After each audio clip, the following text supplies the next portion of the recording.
In this first video in the Harvard Referencing Bite-Size series, I'm going to talk about why we do referencing. So why do we bother with referencing at university? Basically, a reference is a set of directions to a source. So you want whoever is reading your assignment to be able to go and check the sources that you've used for themselves.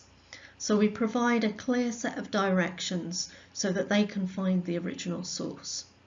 It's a way of getting credit for the reading that you've done, because you'll find that some of the assessment criteria for your assignments are based on the breadth of reading that you've done for the assignment, how well you've incorporated those sources into your argument, and how well you've referenced those sources.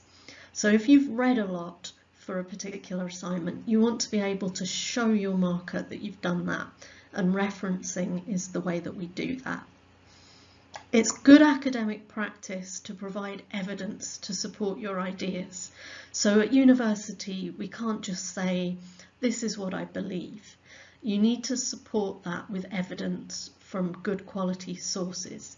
So those could be academic sources like books and journal articles, perhaps industry sources like websites, blogs, magazines. You need to be able to use those sources to support the arguments that you're making in your assignments.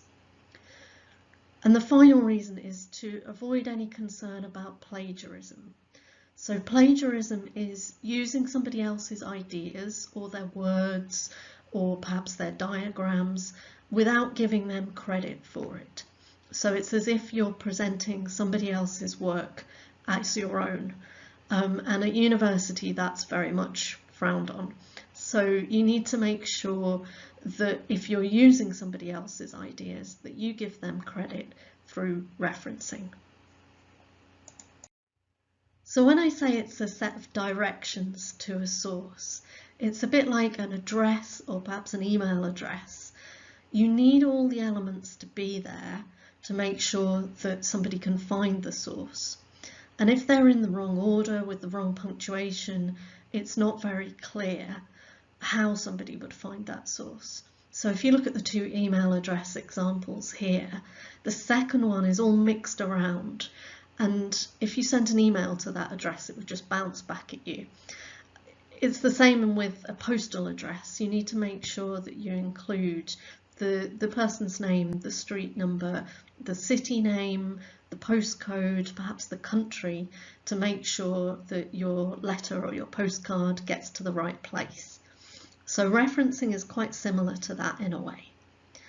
So you need to make sure that you include all the information that is required for a reference for that particular type of source. So that can vary depending on the source. For a book, for example, you'll need the publisher name. For a journal, you'll need the volume number, the issue number, the title of the journal that the article appears in. For a website, you might need a URL. So you need to know what to include for different types of reference, and we'll go through that in some of the later videos. You need to make sure that the information is accurate, so you don't misspell things, otherwise it will make the source more difficult to find. And you've got to put everything in the right order and the right format, because that helps somebody to very easily work out the source that they're being directed to.